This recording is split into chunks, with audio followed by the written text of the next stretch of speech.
Hello survivors and welcome to Bioweaver. This is the next iteration from the developers who brought us Bioprototype.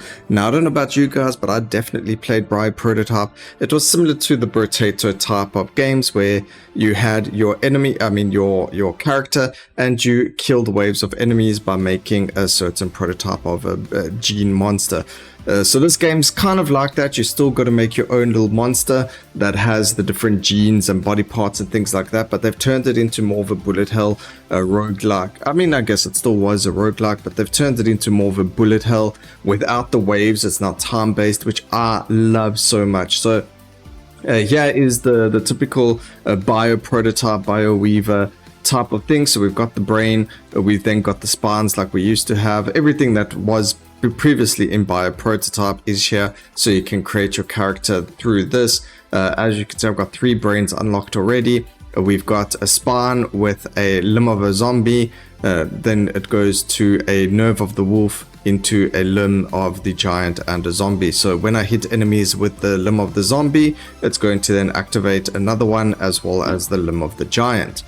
We've then got a single spine of the lizard over here connected to fur of the Earthshaker, which fires a pulse when activated. You'll see what that is.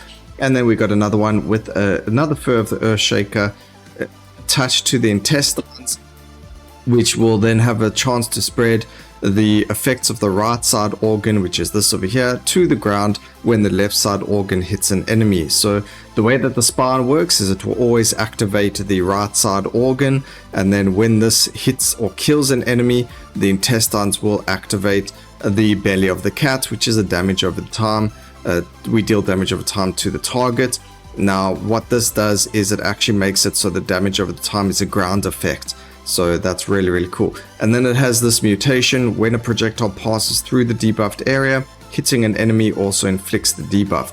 So if we put down the belly of the cat area of effect, and then the fur of the Earthshaker fires again and it goes through this, it will also have the effect of belly of the cat, which is really cool. Also, all of the other projectiles we have from this as well can then go through the belly of the cat as well, as far as I know.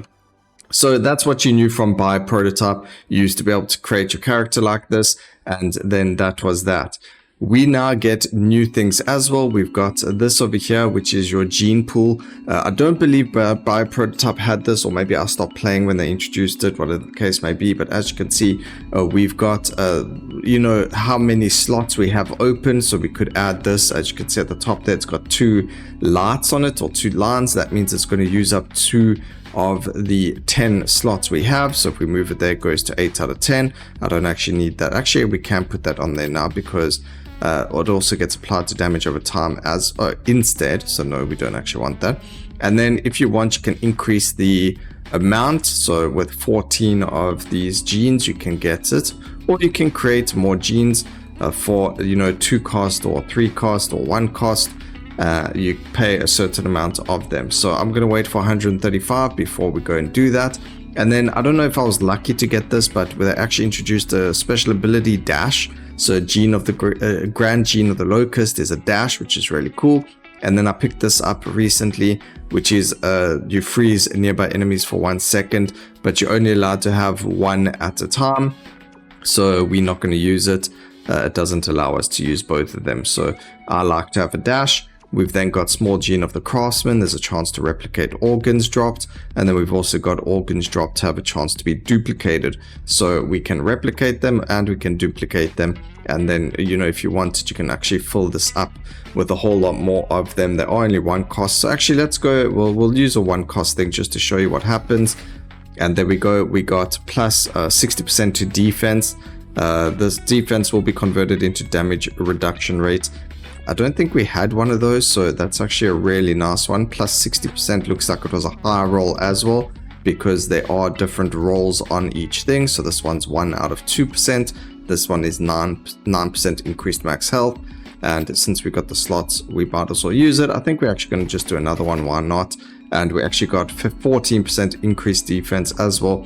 Gives you a different gene type, but they do the same thing. So this one's 60%.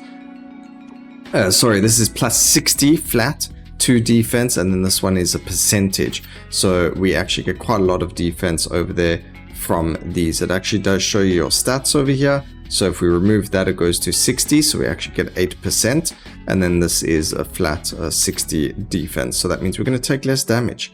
Then something else that they introduced over here is a printing room. So we've got ourselves a 3D printer, and we can buy parts. If you don't like anything you see, then you can re-roll it. So let's re-roll once, and we get new limbs of the giant. What I do want to show you, that's really cool. We got a nice big one. Actually, we might take this. I'm going to print this belly of the cat, actually, because we can use it. And I'm going to show you something with it as well while we are here. So if we go back to here, we click on the new belly of the cat that we got. We're going to stick it in over here instead of this one. So as you can see, there are mutations. So the way that that works is, let's say I take this new belly of the cat that we got. I'm just going to protect it quickly. Because it has durability and it has possible mutations, what we can do is we can click on this big mutate button over here, and then it allows you to mutate it. I didn't realize I never had any Nova solvents, so I'm not going to be able to do anything over there. And then what you can also do is add or replace a modifier with vessels. So let's say I wanted to use something else after the belly of the cat. What we could then do is add a vessel to it via mutation, and then we would be able to get a vessel to it. Now, the one thing with mutations is the way that it works is, as you can see, everything has a certain amount of mutation slots, but then they also have a certain amount of durability. Now, if I wanted to go and increase or change the mutations or do anything to it, every time we do something, it uses up one of their durability on that item or weapon or whatever you want to call it. So you do need to be careful. Like this one's actually really nice. It's got 10 durability and nothing's been used yet.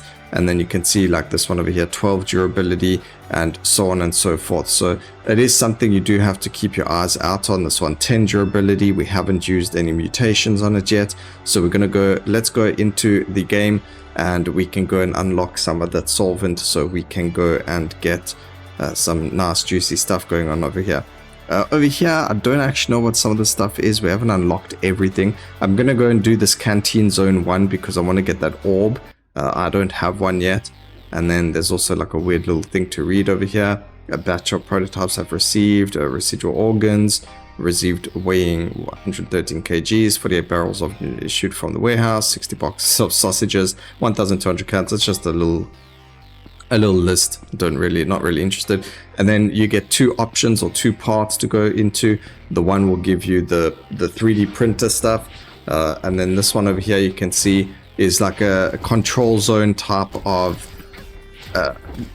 game mode, if you want to call it that, whatever you want to call it. We got to kind of follow or control these areas until the timer at the top there is full. So we're going to do 2 of them, and then it completes the area. We do have to stay on it. If we move off of it, it does keep record of where we were before we moved off of it, so it's not really that big of a deal. But we did pick up a solvent over there, which is really cool, so we can show you how the mutation works as well.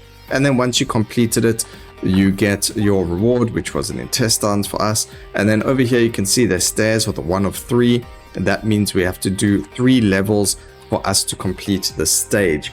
If we die, I think you lose everything, but you do get to retry. I don't think I've never died on any of the levels, so I don't actually know what happens. I just know you can die, and it just means you restart the level. Now, the one big difference between this and the bio prototype is the fact that this isn't wave based like it used to be. So this current one that we are in, I believe it's supposed to be time based, but it doesn't look like it is. I think this is just kill enemies. There should be a timer, but it's not there. So I think it's just wave based for this one, and we have to kill this Yeti, and then that will be the end of it. So there's different rooms. Each room has a different type of objective to do, and in this case it was just to kill that guy. And then the one thing as well is the game is available as a demo. The link will be down in the description. Myself, I'm not playing the demo, guys. I've got access to a version that you might not have access to. So like I'm showing you something that might not be in the demo. Just keep that in mind. The game is going to be released on the 29th of October, sorry.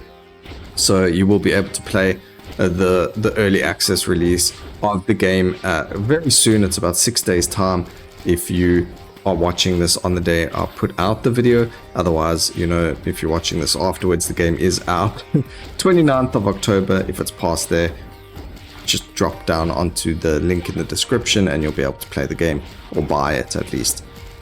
But yes, there is a demo if you want to try this immediately and see whether or not the game is for you. And I don't know if some things are like RNG, like the grasshopper gene I got, or if that is something that the game gives you regardless as like part of the tutorial or whatever the case may be. But we picked up some meat over there. This is a resource to get access to the boss fight of the canteen. So we need to pick up meat to get that. We also got a gene of the hound, which increases the quantity of loot. That's really cool. I think we're going to need a lot more of those genes. And then you can either do the level again or you push continue. Continue takes you back to the base and it becomes a rinse and repeat cycle. I do want that gene of the dog in here, so we're going to go and do that.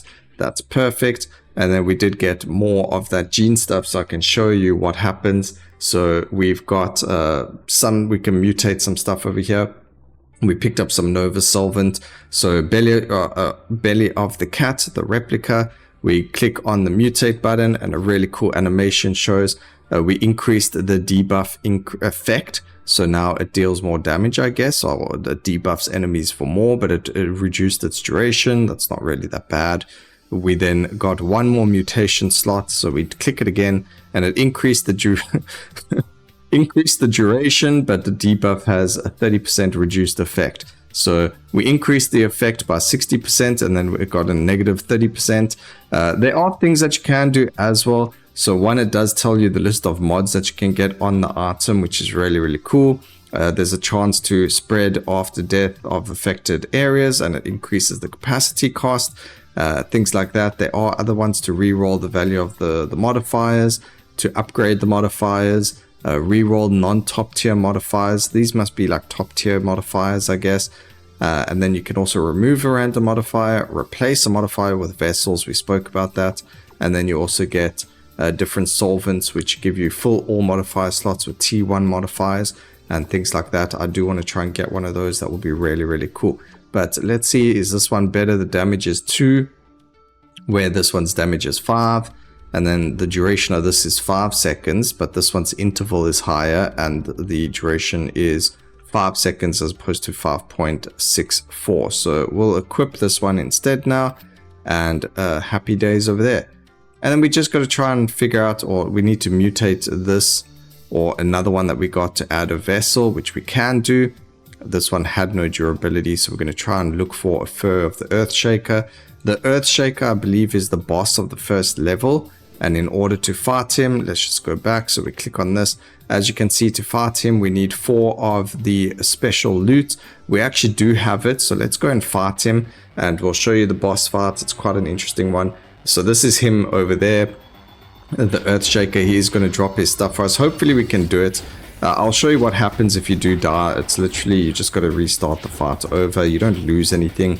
You can keep using all that stuff as much as possible to try and beat him. So there is that, which is really nice. They are quite forgiving. It's not like you have to go re-farm and try and get the stuff back every time you lose. That would be quite hectic. And then you can actually see, because we're fighting the guy, the fur of the Earthshaker, the thing that we're using, the projectiles, he does use that attack as well. It is what we farmed, you know, to get those items. So if you're wondering how to get those huge projectiles that I'm shooting out, that's from this boss. Let's go. Oh. Okay, he is actually a little bit easier now with the projectiles. Last time I fought him, it was quite difficult, but we got quite a few of those furs. So let's see, it took us a whole minute to do it. We now got 2 of them. Very bad durability, so what we would then do, increase dexterity. Okay, that's cool. So what I would do now is I would keep playing on this level to try and farm this fur of the Earthshaker so we can get a really good one. and get to add a vessel to it as well. So there's a whole bunch of different things to do. That's my plan, at least, so you know, for next episode we're going to be a lot stronger and we can go from there. I hope you guys enjoyed the video. Remember to wishlist it or buy it when it comes out if you enjoy it. Play the demo to see if you do enjoy it. Don't forget to like, comment, and subscribe for more videos like this in the future. And always remember, keep safe, survivors. Until next time, cheers.